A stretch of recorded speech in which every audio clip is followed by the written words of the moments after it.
दोस्तों झोटी एक तुम शौक करवान लगा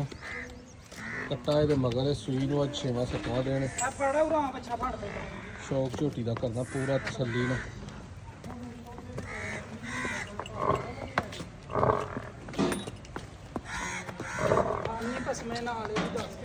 उत्थे खलार ना जरा मैं वहावा इतने खलार फड़सू थान वेखना दोस्तों को डके वाला को पसमे को वाधा घाटा इको साइज दे मुट्ठी थान है गोल लाटू इधर नू परता जरा मूँह वहा झोटी का इधर नू परता पुत्र इधर नू परता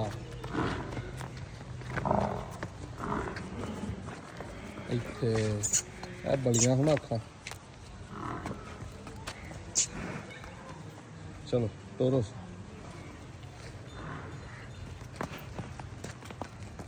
डरती है भी जरा उत्थे ही खड़ो सो परतास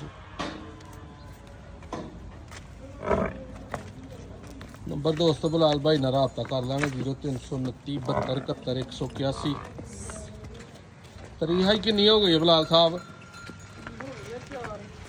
जान दे गुस्सा अज 5 तरीक है इतवार का दिन दूजन झोटी है ਚੱਡੇ ਦੀ ਵੰਡ ਵੇਖ ਲੈਣੀ ਹੈ ਧੁੰਨੀ ਦੀ ਥੱਲੋਂ ਸਾਫ਼ ਨੰਬਰ ਬਿਲਾਲ ਭਾਈ ਦਾ ਰੇਟ ਕੀ ਹੈ 0329 72 71 181